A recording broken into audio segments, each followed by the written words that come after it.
धमकीबाज, virtual पहलवान, ये कुछ ऐसे शब्द हैं जो ट्रंप के नाम के साथ ट्रेंड कर रहे हैं। अब दुनिया को डोनाल्ड ट्रंप की धमकियां खोखली लगने लगी हैं। इसकी एक वजह वीकेंड पर व्हाइट हाउस में ट्रंप की बड़ी बैठकें हैं, जिनके केंद्र में ईरान पर हमले का ब्लूप्रिंट था।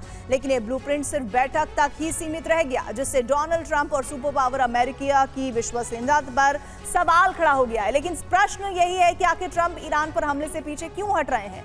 वो कौन सा डर है जो उन्हें ईरान पर हमला करने से रोक रहा है? इस रिपोर्ट में देखिए। पहली पोस्ट में ट्रंप ने एआई तस्वीर पोस्ट की, जिसमें समंदर में अमेरिकी वायुसेना की एयर स्ट्राइक दिखाई गई है। हमले में ईरानी बोट तबाह होती नजर आ रही है। ट्रंप ने कैप्शन में लिखा है, अलविदा। डोनाल्ड ट्रंप एक बिजनेसमैन की तरह सोचते रहे हैं। उनके लिए कोई भी डील या फैसला तब तक सही है जब तक उसमें फायदा हो। जंग को लंबा खींचने में अमेरिका का सिर्फ नुकसान होने वाला है। इसलिए ट्रंप के पीछे हटने की पहली बड़ी वजह आर्थिक है। ट्रंप का पूरा राजनीतिक आधार अमेरिका फर्स्ट और मेक अमेरिका ग्रेट अगेन के आधार पर टिका है। युद्ध इस नीति को सीधा नुकसान पहुंचाता है। युद्ध की वजह से हॉर्मुज ब्लॉक है, तेल की कीमतें आसमान छूने लगी हैं, जिसका असर अमेरिकी जनता पर भी पड़ रहा है। युद्ध में रोजाना अरबों डॉलर पानी की तरह बहते हैं। ट्रंप हमेशा से अन्य देशों के विवादों में अमेरिकी पैसा बर्बाद करने के खिलाफ रहे हैं। अमेरिका पहले ही ईरान जंग में अरबों डॉलर का नुकसान झेल चुका है, जिसका सीधा असर भी अमेरिकी जनता पर ही पड़ने वाला है। तेल महंगा होने और जंग में खर्च से अमेरिका में महंगाई पिछले सभी रिकॉर्ड तोड़ सकती है और इतिहास बताता है कि अमेरिकी जनता इसे कभी बर्दाश्त नहीं करने वाली।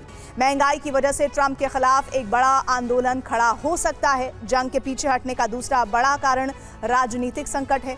ट्रंप के लिए जंग को खींचना एक बड़ा राजनीतिक सुसाइड नोट साबित हो सकता है।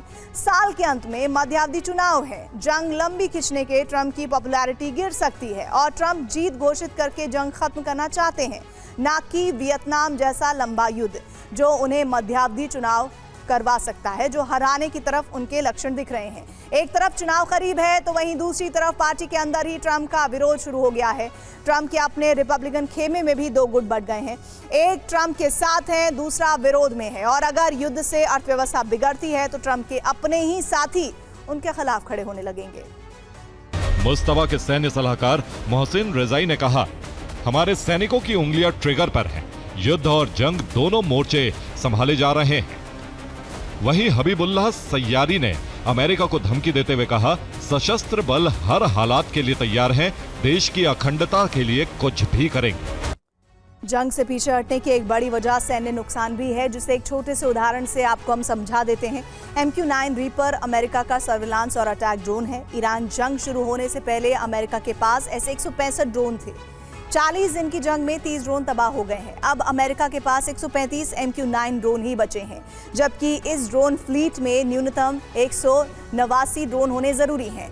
एक MQ-9 ड्रोन की कीमत $3 करोड़ के आसपास है। फ्लीट पूरी करने के लिए अमेरिका को $162 करोड़ खर्च करने होंगे। ये सिर्फ MQ-9 ड्रोन की बात है। अमेरिका ने पेट्रियट, टॉमाहॉक जैसी मिसाइलों का बड़ा जखीरा जंग में खर्च कर दिया है, जिसमें उसकी लागत जो है उसे भरने में कई अरब डॉलर लग सकते हैं। एक तरफ अमेरिकी सैन्य भंडार कमजोर पड़ रहा है तो वहीं दूसरी तरफ ईरानी सेना शक्ति संचार में जुटी है।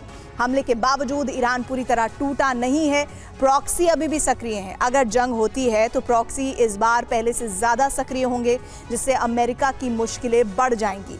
एक तरफ प्रॉक्सी नेटवर्क मजबूत है तो वहीं दूसरी तरफ ईरान ने अपने अंडरग्राउंड मिसाइल बेस के प्रवेश द्वार खोल दिए हैं, जिन पर मिसाइल हमला कर अमेरिका ने बंद कर दिया था।